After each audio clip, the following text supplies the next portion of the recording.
Hello. I thought it was about time I came back and gave an update. Running wise, what have I been doing? What do I hope to do? So here I am. Last time I made videos, it was all about marathon training and this journey to run a marathon. Spoiler alert? Not really, but anyway, I haven't run an official marathon yet. I did a couple of half marathons, did a lot of training. I was running quite well for a while. I even registered for Sydney Marathon the year before it became a world major. But I DNS. Life got in the way, I guess. Training had fallen off a couple of months before race day. I just wasn't motivated and yeah, I didn't get to the start line. Really unfortunate, but sometimes life happens. Anyway, I was in a bit of a running rut at around that time, and not long after the race I thought, I'll register for something else to get my motivation up, get me back into it. So I registered for UTA50, Ultra Trail Australia, 50 kilometre race in the Blue Mountains. And I thought, yeah, that'll be great. That'll get me running. Unfortunately, it kind of didn't. The running rut persisted. It was hard to get back into it. I tried a couple of times, but yeah, I just wasn't really feeling it. I don't know why. Anyway, May rolled around. It was time for UTA. And yeah, I wasn't prepared. I wasn't trained. That's an understatement. I was woefully unprepared. But I thought I may as well turn up. Just give it a go. Just take it really easy. Walk the course if I have to. And just experience the race and the day. Try and have some fun, do my best, and yeah, just try and enjoy it. So up to the Blue Mountains I went. I did UTA with a good friend of mine. Thankfully, he hadn't trained enough either. So we both sort of, made the decision to take it easy and just try to enjoy it, stick together and see if we can get a finish. We did finish, which is great, but it was really hard. Lack of training. Yeah. Look, training counts, training matters. And yeah, I didn't have it, and I knew all about it on the day. But I learned some things. I learned some things about that course. For those who know the course, or those who don't, the UTA50 course, the first, 7 kilometres or so, it's an out and back along Narrowneck. It's up on a ridge, early morning, nice and crisp, beautiful running weather. The sun's coming up in the Blue Mountains. The valley's all full of fog. It's really beautiful. And we're just doing a slow plod out and back along this ridge. It was really nice. And then you come back and you get to the Great Staircase. There's a bottleneck at the Great Staircase while everyone's sort of waiting to get down the stairs, make their way into the valley.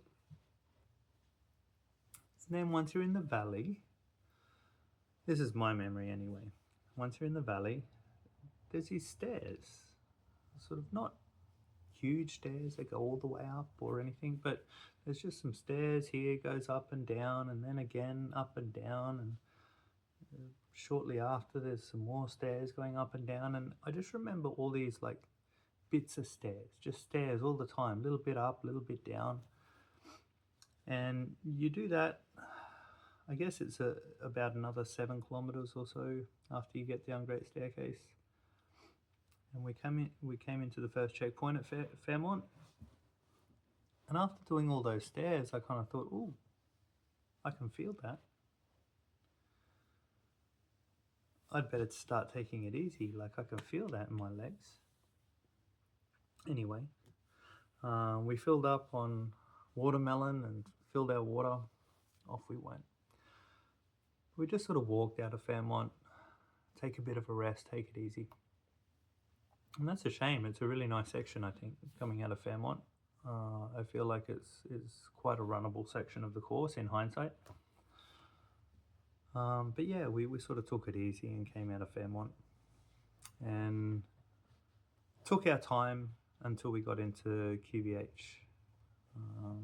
Queen Victoria Hospital, which is the next checkpoint. And I'd actually started feeling all right just coming into QVH. There's this dirt, there's this sort of fire trail, real rutty sort of fire trail. And I was just power hiking along this fire trail. I felt pretty good. I wasn't running, but I was moving. I was moving well.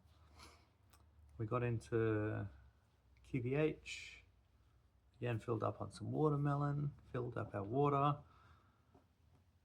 I think another thing I learned this day is maybe you need to eat more than watermelon, but anyway. And yeah, and it was time to go again, coming out of QVH. It wasn't long before we went down Kudumba Pass. Kudumba Pass is 8 kilometers? Something like that. It's a 8-kilometer fire trail and it just goes down. Steep enough, fairly steep, and it just keeps going and going and going. I remember going down this fire trail and just thinking, well, it just doesn't stop. It just keeps going. We're just going down and down and down, and I can just feel it. My quads, my knees, everything's just starting to burn. And by the time we got down to the bottom of Kudumba Pass, I was done. I was cooked. It's only about halfway. We're only about halfway through the course by now, and I am cooked. So you can imagine how the rest of my day went. It was a struggle. Just me limping through the rest of the course, just trying to put one foot in front of the other and keep going. I'm just feeling pretty awful the whole time. We got into the last checkpoint. I can't remember what it's called. But by the time we got there, it was already getting dark. I couldn't find my headlamp. But we got into the checkpoint. I eventually emptied my bag and did find my headlamp, and we spent quite a while at that checkpoint. It didn't feel like we spent that long at the checkpoint, but our wives that were following along at home said we spent a long time there. I think they said an hour and a half. I'm sure it wasn't an hour and a half, surely. But eventually we did get up and carried on. And after this final checkpoint, you're just sort of climbing out for the rest of the way. So you're slowly just sort of climbing out. It's dark. My headlamp died. Using my phone for a while. Thankfully, a lady that we'd seen a couple of times on course before then saw us, saw how we were going. My friend's headlamp wasn't working either. So we both had our phones out, and she offered us her spare headlamp, which was just a lifesaver. Thank you so much. So my friend used her headlamp. My headlamp was pretty much dead. Just a little petzl bindi. Like, it's a ridiculous headlamp to bring. I guess I didn't think I would be out there that long, but so I was on, like, I don't know, 50 lumens or something. It hardly light up my hand right in front of my face. But anyway, that's how we got through the rest of the course. It started raining. It just rained and rained and rained. We've got our rain gear on, we've got our jackets on. The whole trail just turns to mud, so we're just squelching through mud. My pole's broken. Every time I stick my pole in the mud, it pulls apart. It was just a miserable end to the day. Then finally we get to the bottom of further steps, and I don't know how long it took me to get up further steps, but it was a long time. I'm just dragging myself up by the handrails up these steps. That was UTA50. We did finish, we did make it. We got our medals, but yeah, it was a slog, it was hard. But after I had some sleep and I got to think about things and reflect on the race, I realized that I actually learned quite a bit doing that first run, as badly as I'd done it. So I learned quite a lot about the course, or some things about the course, some things that I could use if I wanted to do it again. I think I learned some things about nutrition. You need more than watermelon. I think I was really reminded of the importance of preparation, of training. So, after I stopped feeling sorry for myself, for how badly that all went, I decided I would sign up again. And when Rego opened in September, I was right there, hitting the button and just take my money. So I think that next year, it's pretty much the end of the year now. What are we? December 29. But yeah, next year when I do the course again, it's going to be a very different day. That's my hope. That's my dream. I am training at the moment. I'm preparing for training. So I've been running pretty consistently for a few months. I've started doing some strength training as well. Joined a gym. So I'm trying to get myself ready for the training block, which will start at the end of January. And yeah, we'll see if I can execute my training block well enough to turn up to Katoomba next year with a fighting chance of doing better. And I think when I think about the course, there's two places that I think really had an impact for me. So there's that section coming into Fairmont, those stairs, just here and there, those stairs. They took a toll. So I want legs strong enough to be able to handle those stairs. No, it was really muscular. It was really my legs. So yeah, that's where the strength training comes in. I'm trying to make sure that I'm prepared for that section. I understand what it's like, that I go into that section, making sure that I've got plenty left in the tank for the runnable section after Fairmont. And yeah, that I just understand that one, I'm trained enough that I handle it properly, and that I don't overdo it in that first section. And I make sure that I do have plenty left for the rest of the day.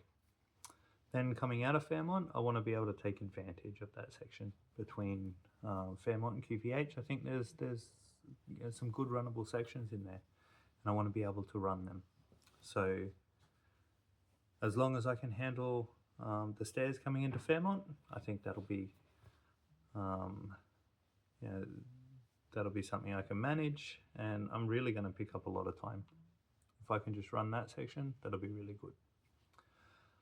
Then coming out of QVH, we've got Katoomba Pass. Katoomba Pass. If I can just get down Katoomba Pass, not being broken, that's going to be a win. If I can get down Katoomba Pass, like if I can have enough, if I can have strong enough legs that I can, because it's aerobically free, right? If I can just if I'm just strong enough to be able to take it, that I can just glide down Katoomba Pass, get to the bottom, not be shattered, then we're good. Come into that last aid station. Yeah. Take advantage of the last break, fuel up, and prepare for the climb out.